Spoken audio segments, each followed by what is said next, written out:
बांग्लादेश से, जहां एक बार फिर बांग्लादेश आग में झुलसता नजर आ रहा है। ढाका से सिलहट तक हिंसा, लूटपाट और आगजनी का तांडव शुरू हो गया है। एक युवा नेता की हत्या ने सड़कों पर ऐसा उबाल पैदा किया कि अखबारों के दफ्तर जला दिए गए। बंगबंधु के पैतृक आवास को फिर निशाना बनाया गया। इस हिंसा की आग में अल्पसंख्यक हिंदू भी झुलस रहे हैं, जबकि यूनस सरकार हालात काबू में लाने में नाकाम दिख रही है। बांग्लादेश की अंतरिम सरकार ने युवा नेता उस्मान हादी की मौत के बाद जारी अशांति के बीच मेमनसिंह में एक हिंदू व्यक्ति की कथित लिंचिंग की कड़ी निंदा की है।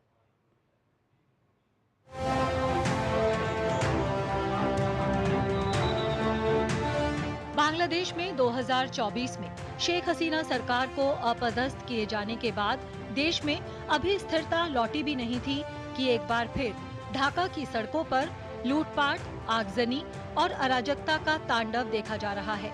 निहत्थे नागरिक हों या अखबार के दफ्तर, जो भी सामने पड़ रहा है बेफरी भीड़ के आक्रोश का निशाना बन रहा है।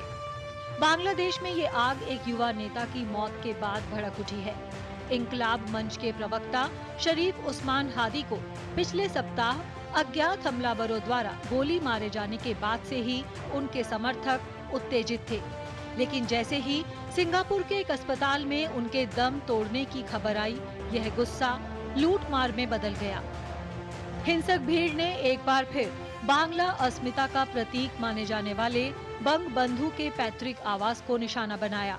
यह घर पहले भी कट्टरपंथियों और दंगाइयों के कहर का शिकार बन चुका है। हिंसक भीड़ ने डेली स्टार और प्रथम आलो जैसे देश के प्रतिष्ठित अखबारों के दफ्तर जला डाले। मेमनसिंह जिले के भालुका में दंगाई भीड़ ने एक हिंदू युवक को पीट कर मार डाला।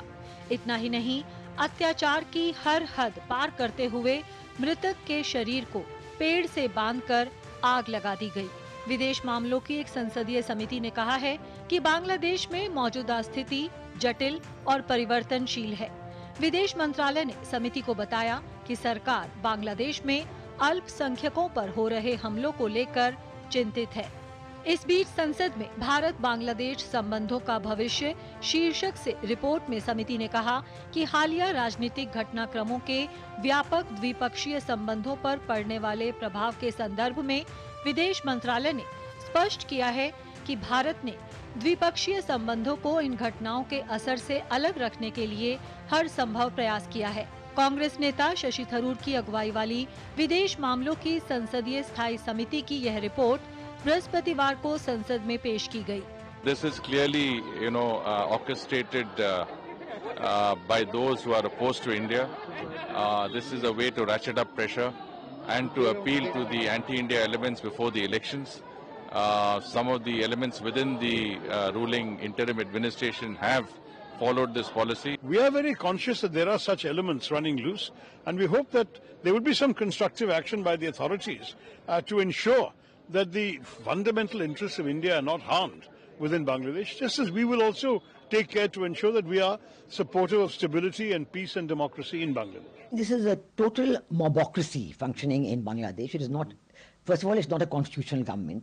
It's an illegal government, and they have no authority or right to conduct the election. That should be done by a properly appointed caretaker government. But the entire regime change operation was done with the Jamaat-e-Islami of Dhaka in charge. It was conducted by Pakistan with support of external forces. इस बीच सबसे बड़ी चुनौती शरीफ उस्मान हादी के अंतिम संस्कार को लेकर है। आशंका जताई जा रही है कि उनका पार्थिव शरीर पहुंचने पर हालात और बिगड़ सकते हैं। हिंसा और आगजनी पर काबू पाने में विफल दिख रही यूनुस सरकार फिलहाल पल्ला झाड़ने से काम चला रही है। हालांकि नागरिक संगठन हालात के लिए उन्हें जिम्मेदार मानकर इस्तीफे की मांग कर रहे हैं। वहीं सरकार ने हादी के हमलावर का सुराग देने वाले को 50 लाख टका इनाम देने की घोषणा कर रखी है। साथ ही मुख्य आरोपी से जुड़े कुछ लोगों की गिरफ्तारियां भी हुई हैं। मुख्य विपक्षी पार्टी बीएनपी ने भीड़ तंत्र की हिंसा को खारिज करते हुए कहा कि ताज़ा घटना ने देश को 2 टुकड़ों में बांट दिया है। Bureau report, DD news.